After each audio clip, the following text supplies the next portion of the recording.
the challenger.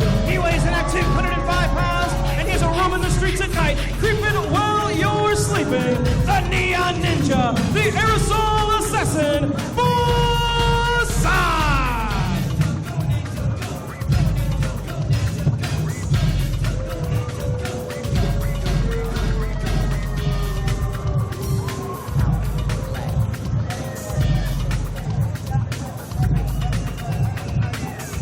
Super Indy Championship at stake here at IWC Night of Superstars 4 as we are set for the final encounter between the two men who have intersected with Super Indy for really the past year plus. Facade, a three-time Super Indy champion, a man who started training to be a professional wrestler because of watching early Super Indy title matches in the early 2000s. That title means more to Facade than we can convey, to the point where we really saw a transformation of Facade and his desperation to get that title back. Which Facade will we see tonight? We will soon find out as we meet the opponents. And his opponent.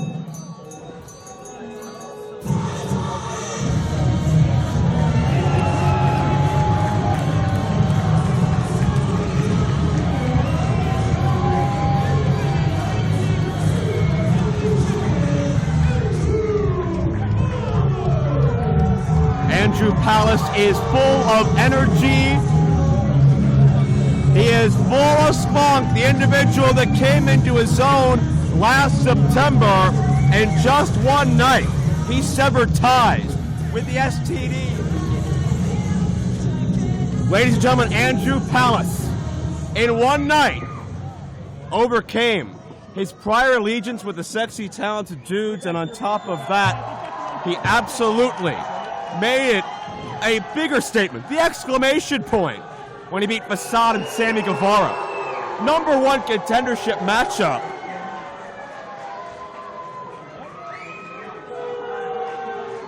And you can see the prize that's at stake.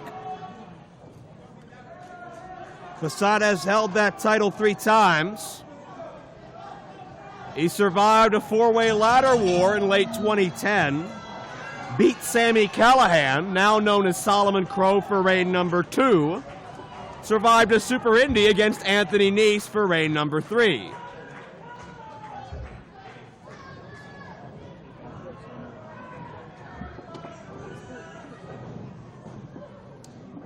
And again, we've seen these men, similar to Rhino and Dreamer, we've seen them as close friends, but we've seen that underlying disdain.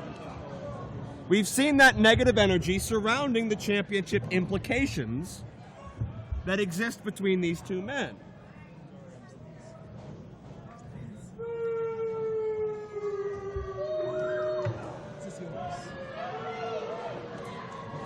And it's Facade starting out very tentatively and slowly and talking about championship aspirations, someone that had them tonight. Certainly still has them into the future. Colin Delaney, welcome to commentary. That's right. Better late than never. A lot of people fashionably late here to commentary tonight. It's a big building, you get lost. Is this for the Super Indy title? This absolutely is, and this is the final ever encounter between Facade and Palace for that championship. Okay, so that means a lot for Facade here. Yeah, Facade, former Super Indy champion, yes? Thrice, 3 times. 3 times. 3 times the lady. Yeah, very important. Palace has kind of been thorn in his side a little bit. He's been the Achilles heel. He's been the mountain that Facade can't climb. Yeah, Palace really a meteoric rise to the top of that division, and Facade has grown more frustrated than I've ever seen that he has not been able to figure Palace out. I mean, you talk about this meteoric rise, and I'm not saying, I'm not trying to say anything bad about Andrew Palace. Facade tried to go rotation on the head scissors. Palace tried to put the brakes on. Facade still snaps him over. Huge head scissors by Facade. And once again, I'm not saying anything bad about Andrew Palace, but how many times has he wrestled Facade? Well, in various incarnations. I believe this is their 3rd matchup for the championship. Yeah, a lot. Not counting their contenders matches before Facade or Palace were champion. Right, so we could attribute this rise mostly to his ability to... We'll check out the next strength. Woo! Take out Facade. Up onto the shoulder. Here we go, Andrew Palace.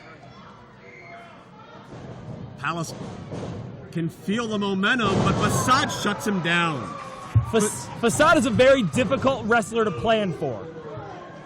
No kidding. He has a very unorthodox style of offense, so going into a match with Facade is not like going into a match with anybody else.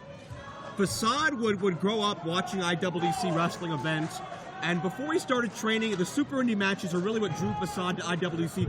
Drew Facade to start training to be a professional wrestler.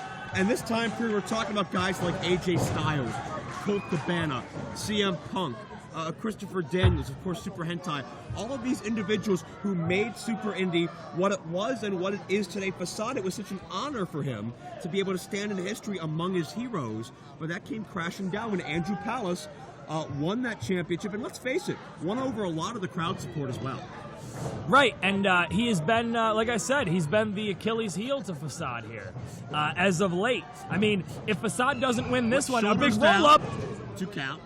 And great adjustment by Facade with that momentum. Exactly. That's the kind of thing I'm talking about. Another cover, 2 and no, but to finish your point, Colin, it's do or die for Facade. It's do or die for Facade for sure. And he does seem to be wrestling with that urgency tonight. But once again, that's the type of stuff I was talking about. You can't predict that when you kick out of a pin, he's immediately going to spring up and kick you in your face. You can't plan for that. Boston Crab by Facade. Certainly there were a lot of situations that you, Colin, were unable to plan for in your 3-way matchup involving RJ City and Dalton Castle. Dalton, the official #1 contender. Where does Colin Delaney go from here quickly? Who says that he's the official #1 contender? Well, he did win the match, right or wrong? Up for debate. Okay. It's a story we'll pursue in the coming weeks, I'm sure. Those kicks of Facade are lethal. Facade gonna get out of steam and walks right up the body of Andrew Palace. Jeez, Palace waiting for him. Springs over, he's got him scouted. That's what I'm talking about. That thing that you can't plan for that makes Facade so successful, Palace somehow is the person who's got it scouted, who's got it figured out a little bit. And I think it's interesting, too, that this matchup, as Palace hits the neckbreaker, kind of on even turf. Yeah. We really don't have those long-standing, as Palace finds 1 on the cover, those long-standing Facade fans, the Andrew Palace fans, as Jimmy DeMarco once dubbed them, Palestinians. They're not necessarily here in droves as much as they normally would be because this is a once-a-year event, and Meadville enjoys supporting IWC superstars really as much as they enjoy supporting the major superstars and legends that are here as well. Huge John Woo dropkick puts Facade down and out, and here comes Palace. Big dropkick rocked Facade. Facade's in trouble. Palace has proven that when he starts feeling it, wow, though. He's very, very tough to stop. Rocker, dropper, nicely done. You talk about even, but I don't know. That crowd 2 was and no. not as firmly behind Palace as usual, and I would say they are quite the opposite, actually. That's an interesting point. The fans more familiar with Facade because of his high-profile matchups here in years prior. Saw Facade managed by Rowdy Roddy Piper one year.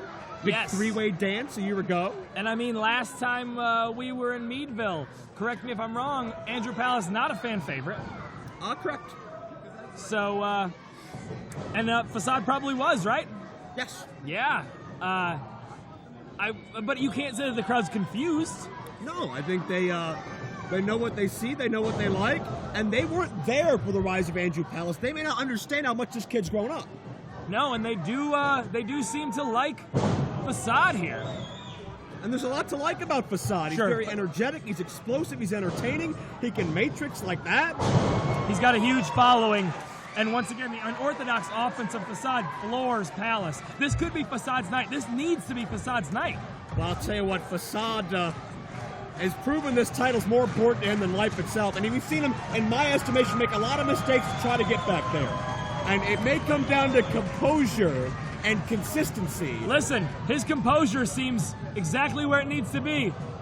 Oh! Huge flip to the floor by Facade. He's feeling these people tonight. This Meadville crowd could be exactly the advantage, exactly the circumstance that Facade needs to get over the hump with Andrew Palace. Facade throwing caution to the wind as he often does. High risk, high reward, though. Only one man has been a 4-time Super Indy champion. 2 men, I do believe. This crowd is absolutely on Facade's side. Facade could be number 3. Walks the ropes, connects right to the face. Big kick, and Palace is down. Palace is down and could be out. This could be it. You got him. Palace is lucky. Facade doesn't know what to do. Now, Facade can't get frustrated. That's a great point. We've seen it many times. Facade throws some fair share of tantrums in his day, but not here tonight. Here's the thing. He's got the crowd on his side. Those tantrums may not happen if he's got these people's support, and it seems like he's got it. This could be what he needs to get over the hump with Andrew Palace. That's really a great point. And we're seeing that resolve, that classic Facade coming out. Ooh! He caught the top of his head, whiplashed his neck back. Yeah, his mouth may have bounced off of that rope as well. What, hernia driver, says Palace. No counter. Full package! Palace didn't see it coming. Oh. I thought that was it. I thought he had him. How close can you get? Roll up Got him now. again. He's got to strike while the iron's hot. He's got to go now. And Palace, back of the clothesline, backslide, driving with the legs. Can he get enough? No. Driving with the legs, needs to hook the arms a little tighter. Like I said, striking while the iron's hot. No! Palace stops momentum. Got him! No! Even Palace is shocked. And some of these fans are upset that Palace straight up out-wrestled Facade.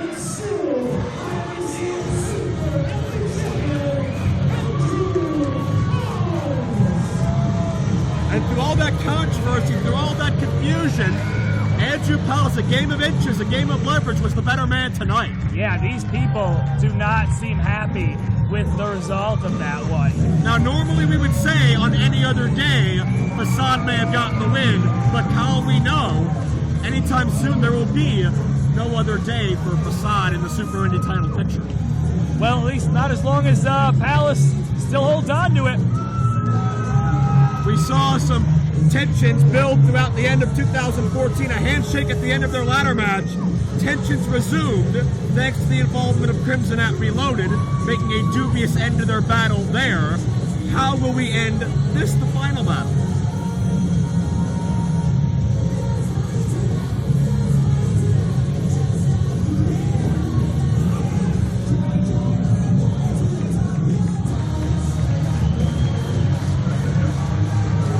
Facade doesn't have to like it, but there comes a time when you accept it.